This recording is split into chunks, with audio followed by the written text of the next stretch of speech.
The nation's top medical experts were out in full force today to try and reassure Americans that the coronavirus vaccines are safe, despite the pause on J&J over cases of rare blood clots in just 6 women.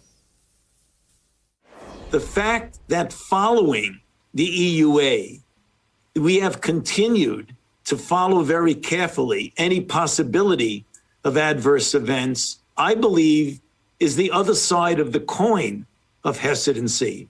It should reinforce in those individuals how we take safety so seriously. 6 women between the ages of 18 and 48 developed the unusual clots after receiving the J&J vaccine. 1 died and another is in critical condition. Again, the risk is extremely rare, about 1 in 1.1 million. Still, the pause has resulted in a ripple effect around the globe. Australia, South Africa, and several European countries have pulled the J&J vaccine from circulation and preemptively canceled future orders.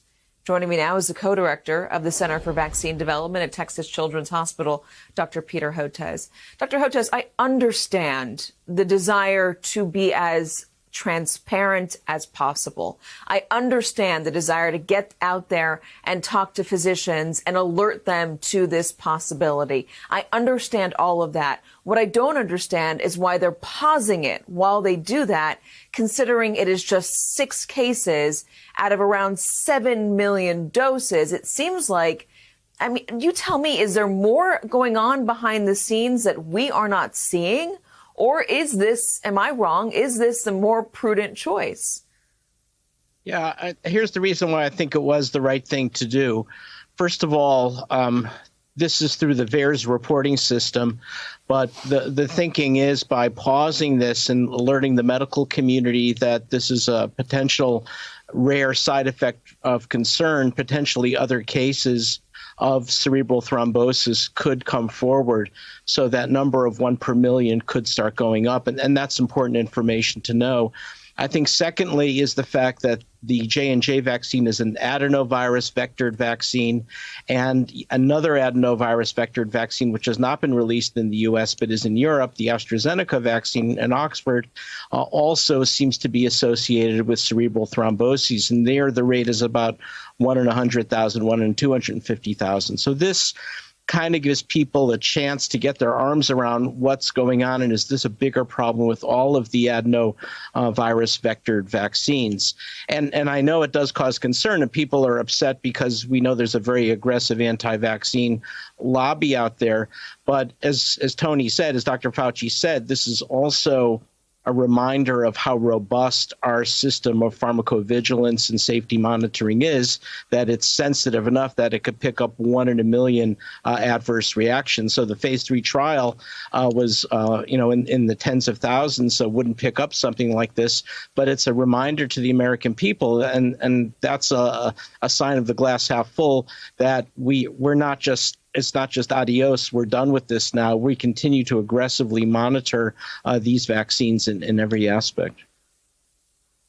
Listen, I get that it's a sign of the system working, but given all of the distrust that is out there, how do you put the genie back in the bottle, especially when you have countries putting a pause on their own and then canceling future orders? That does seem to suggest that they're thrown in the towel on this vaccine. They don't want any more of it in the future. And given the number of people that are out there in the world and the number of countries you need to get vaccinated, not just the well-off countries like the United States or Australia, et cetera, but the smaller countries that need the vaccine.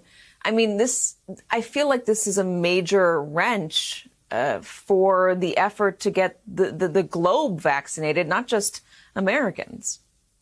Yeah, so there's 2 pieces to this, Katie. So first of all, if this had been done 10, 15 years ago, people would have shrugged their shoulders. Yep, this makes sense. Let's pause it. It's partly because we've enabled a very aggressive and expanding anti-vaccine empire to grow and dominate the internet, that this is such a concern. And one of the things that I've been having discussions with the federal government for many years now is we've got to do something about it. It dominates the internet. It dominates e-commerce sites. Like Amazon is the single largest promoter of fake anti-vaccine books, and nobody wants to do anything about it. And the message that I've always gotten from the federal government is, hey, Peter, we're not going to talk about this because it'll just give it oxygen. And I'm like, really? I mean, this is so pervasive. And now we've got the Russian government, and this has been reported by British and UK intelligence,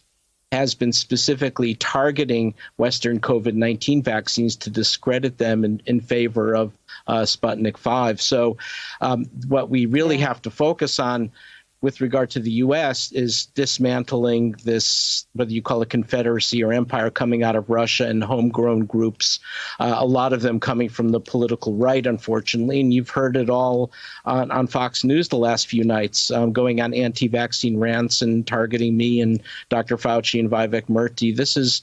We've got to do something about to dismantle that. Globally, we're in a really tough situation because globally, in Africa and Latin America, they do not have access to the mRNA vaccines.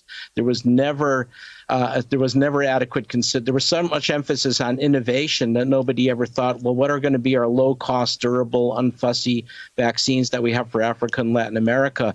And now we're going to have to deal with that, and that's why we're developing our own vaccine for that purpose. It is a real problem, and the government is no longer the only provider of oxygen in those spaces. There's just so many ways to get information now from so many non-trustworthy outlets, both online and, as you mentioned, on broadcast. Dr. Peter Hotez, thank you so much for joining us, as always. Hey, thanks for watching our YouTube channel. You should know that you can follow today's top stories and breaking news and catch up on your favorite MSNBC shows all in one place. Download the NBC News app today.